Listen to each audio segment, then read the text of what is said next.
Okay, question 2 from lesson 6, homework for module 5.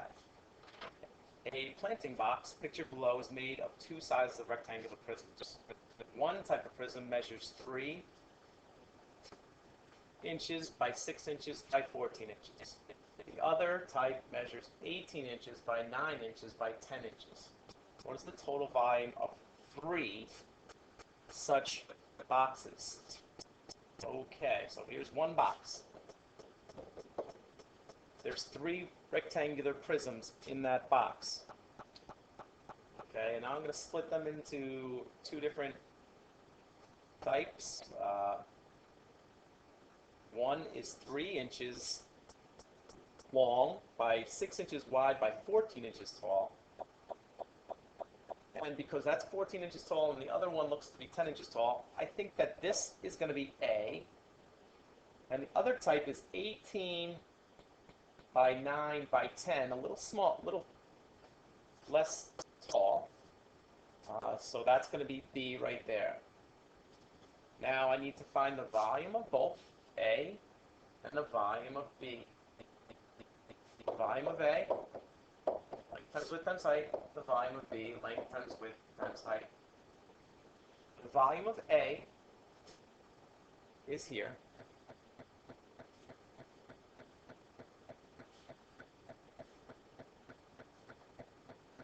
We have 3 inches long, 6 inches wide, 14 inches tall. The volume of B is 18 inches long, 9 inches wide, and 10 inches tall. I'm going to put the length and the width together for A, and then multiply it by its height. 18 times 14. I could do a standard algorithm or my add Africa trick. If I add Africa, it's 18 plus 4 is 22, put a 0 at the end is 220. Then multiply my ones place, 32. 8 times 4 is 32. 220 plus 32, 252. Or a standard algorithm.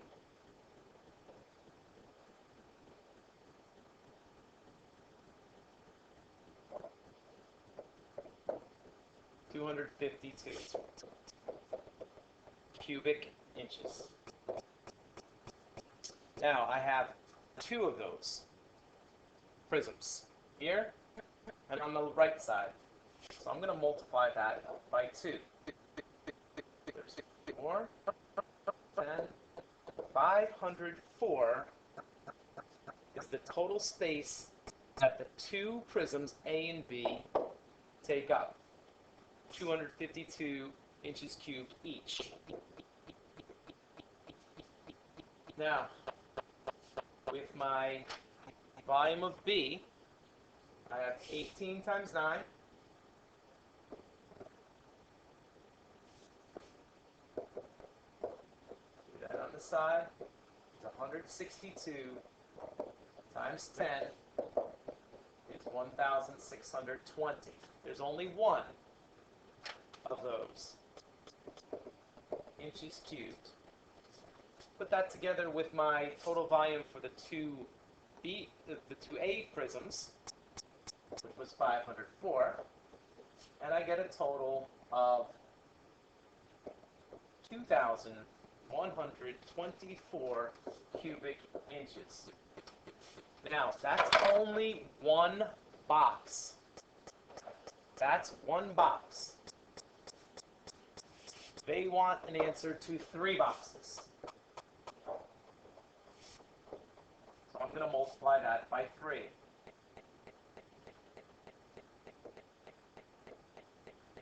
And we should get a total of 6,372 inches cubed.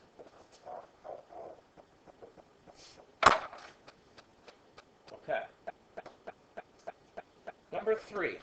Now, I had some people say that this is a very advanced problem after I had explained it to them, but if you have the strategies of read, draw, write, you really can solve this pretty easily.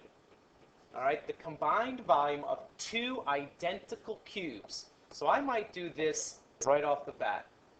A cube, I have to remember that a cube has the same exact length, width, and height.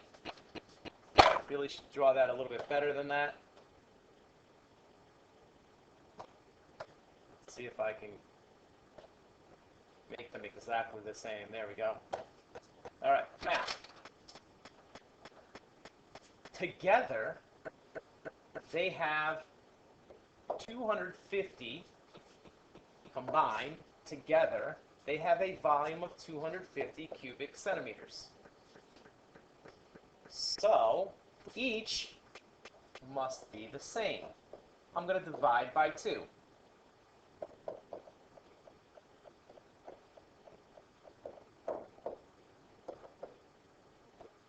Each would have a volume of 125.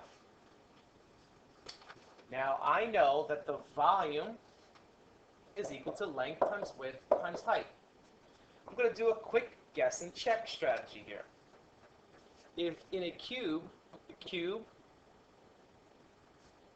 we have the same length, width, and height, I'm going to try 2. Let's see if that works. 2 times 2 is 4. 4 times 2 is 8 cubic centimeters. I'm way off, way under. Let me go way up. Let me go to 10. If I had a length, a width, and a height of 10 for my cube, I would get 10 times 10 is 100. 100 times 10 is 1,000 cubic centimeters. That's not it. That's way too high. So I went from 8 to 1,000. Let me go right in the middle of that. 2 was way too low. 10 was way too high, so I'm going to 5. 5 times 5 is 25. And 25 times 5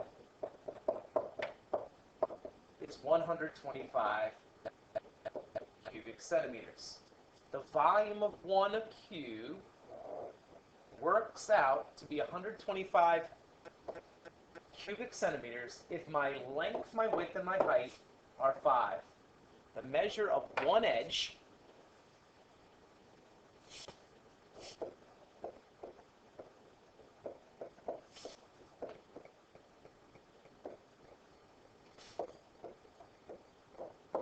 is 5 centimeters. Started out as a difficult problem, it ended up easy.